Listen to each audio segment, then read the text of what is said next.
Student, start करते हैं आज का वीडियो क्लास 7 के chapter number 5 lines and angles exercise 5.2 के क्वेश्चन नंबर 6 से। जैसे कि क्वेश्चन नंबर 1 to 5 हम पिछली वीडियोस में डिस्कस कर चुके हैं। चलिए आज देखेंगे हम क्वेश्चन नंबर 6 को, जो कि हमें गिवन है in the given figure below decide whether L is parallel to M. तो इस क्वेश्चन में हमें क्या बोला है कि कुछ फिगर्स नीचे दिए हुए हैं, हमें ये डिसाइड करना है कि एल जो है एम के पैरेलल है या नहीं है, ये हमें डिसाइड करना है। जैसे कि अभी तक जो क्वेश्चन नंबर 1 to 5 थे उसमें हमें एल और एम अगर हमें लाइंस दी हुई थी तो वो पैरेलल दी थी और बाकी हमें एंगल फाइंड करने थे। इसमें हमें एंगल्स गिवन है, उसके बेसिस पे हमें ये एनालाइज करना है कि जो लाइन एल है वो पैरेलल है एम के या नहीं है। तो पहला फिगर हमारे पास कुछ इस तरीके से है, जिसमें दो लाइंस दी हैं और एक ट्रांसवर्सल लाइन दी है और इनके इंटीरियर एंगल्स हमें गिवन हैं। तो चलिए देखते हैं। अगर हम ये देखें, अगर हम एक प्रॉपर्टी देखें कि पैरेलल लाइन कब हो सकती हैं, अगर जो एंगल्स हैं on the same side of a transversal line वो दोनों क्या है, इंटीरियर एंगल्स का सम जो है 180 डिग्री है। तो इट मीन्स जो ये लाइन होगी एल और एम वो पैरेलल होंगी। ये हमारी एक प्रॉपर्टी थी, तो इस प्रॉपर्टी के बेसिस पे हम चेक करेंगे। तो ये वो प्रॉपर्टी है कि when a transversal line cuts two lines such that pair of interior angles on the same side of a transversal line are supplementary, the lines have to be parallel। तो ये property है हमारी, उसके basis पे हम analyse करेंगे। तो ये जो एंगल है ये हमें एक ट्रांसवर्सल लाइन n दिख रही है, इंटीरियर एंगल्स हैं on the same side of a transversal line. तो चेक कर लेते हैं कि अगर 126 डिग्री प्लस 44 डिग्री कितना होता है, 180 डिग्री होता है। अगर इनका सम कितना आता है, सप्लीमेंट्री आता है, तो यस, नहीं तो नो। तो ऐड कर लेते हैं, ये हमारे पास आ रहा है 170 डिग्री। तो अगर ये एंगल्स हैं on the same side of a transversal line और ये दोनों ही इंटीरियर एंगल्स हैं और on the same side of a transversal line है और दोनों का सम अगर 180 नहीं आ रहा है, it means L is not parallel to M, L is not parallel to M। तो पहले पार्ट में L जो है M के पैरेलल नहीं है।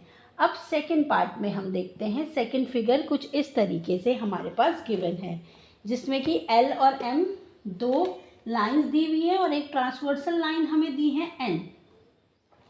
चलिए देखते हैं कैसे हम करेंगे इसमें। अगर इसमें हमारे करस्पॉन्डिंग एंगल्स फॉर्म हो जाते हैं और करस्पॉन्डिंग एंगल्स इक्वल फॉर्म होते हैं, तो हम क्या बता सकते हैं कि L और M जो है पैरेलल हैं। अगर करस्पॉन्डिंग एंगल्स इक्वल नहीं आ रहे हैं तो इट मीन्स L और M पैरेलल नहीं है। तो जैसे कि हमें दिख रहा है करस्पॉन्डिंग एंगल्स एक ये होगा और एक ये होगा, या फिर ये वाला या ये वाला होगा। तो हम क्या करते हैं, इसको x ले लेते हैं। अब पहले x की वैल्यू फाइंड कर लेते हैं। x जो है किसके इक्वल आना चाहिए, 75 के इक्वल आना चाहिए। अगर x 75 के इक्वल आ रहा है, इट मीन्स क्या होगा, L जो होगी पैरेलल लाइन होगी, सॉरी L जो होगी पैरेलल होगी M के। तो चलिए देखते हैं, x प्लस 75 ये हमारे पास कितना हो जाएगा, 180 डिग्री, क्योंकि L जो है एक स्ट्रेट लाइन है, उसमें linear pair of angles form हो रहे हैं।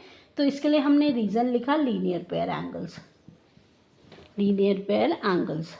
अब x की वैल्यू फाइंड करते हैं। तो x is equal to 180 degree minus 75 degree, तो ये हमारा आ रहा है 105 डिग्री। तो x जो है अगर 75 आता, अगर x 75 आता तब जाके, क्योंकि यहाँ पे जो है ये वाला एंगल और ये वाला एंगल ये दोनों कॉरस्पॉन्डिंग एंगल्स हैं और कॉरस्पॉन्डिंग एंगल्स अगर इक्वल आ रहे हैं, इट मीन्स तभी जो है लाइन पैरेलल होंगी।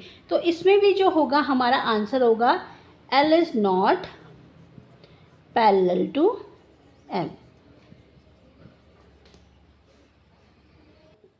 चलिए देखते हैं फिगर थर्ड में हमें L और M दो लाइंस दी हैं और एक ट्रांसवर्सल लाइन N दिया है। तो इसमें भी हम पहले देखते हैं करस्पॉन्डिंग एंगल्स को फाइंड कर लेते हैं।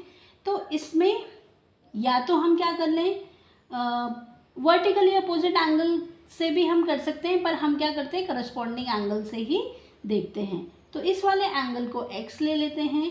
L जो है एक स्ट्रेट लाइन है, तो x प्लस 57 ये हमारे पास हो जाएगा 180 डिग्री। इसके लिए रीज़न क्या होगा, linear pair angles, linear pair angles. अब x की वैल्यू हम फाइंड कर लेते हैं। तो x is equal to 180 degree minus 57 degree. तो ये हमारे पास आ रहा है x की वैल्यू कितनी, 123 डिग्री। अब x जो है 123 डिग्री आया है, x जो है 123 डिग्री आया है, तो corresponding angles are equal, corresponding angles are equal, hence L is parallel to M। तो इसमें क्या हुआ, थर्ड वाले में L जो है M के पैरेलल आई। फोर्थ वाले पार्ट में देखते हैं। फोर्थ वाले पार्ट में हमें कुछ इस तरीके से फिगर दे रखा है। अब इसमें L और M दो लाइंस हैं, एक लाइन है ट्रांसवर्सल लाइन N। इसमें अगर हम देखें, इसमें भी अगर हम देखें कि करस्पॉन्डिंग एंगल्स इक्वल आ रहे हैं, तो हम क्या कर सकते हैं, हम बता सकते हैं कि ये लाइन पैरेलल है, नहीं तो नहीं। तो इसको हम x ले लें या y ले लें। अब m एक स्ट्रेट लाइन है, तो 72 degree plus m is equal to 180 degree. इसके लिए रीज़न हो जाएगा लीनियर पेयर एंगल्स। y की वैल्यू फाइंड कर लेते हैं। y is equal to 180 degree minus 72 degree, तो ये हो जाएगा 108 डिग्री। y की वैल्यू 108 डिग्री आई और दूसरा करस्पॉन्डिंग एंगल हमें 98 दिख रहा है। तो इसमें ये जो करस्पॉन्डिंग एंगल्स हैं वो इक्वल नहीं आ रहे हैं, तो corresponding angles are not equal, corresponding angles are not equal. तो इसका मतलब है L जो है M के पैरेलल नहीं है। तो ये हो जाएगा hence L is not parallel to M। तो ये था हमारी एक्सरसाइज 5.2 का लास्ट क्वेश्चन, क्वेश्चन नंबर 6। तो यहाँ पे हमारा ये चैप्टर एंड होता है। नेक्स्ट वीडियोज़ में हम डिस्कस करेंगे चैप्टर नंबर 6 को। Thanks for watching.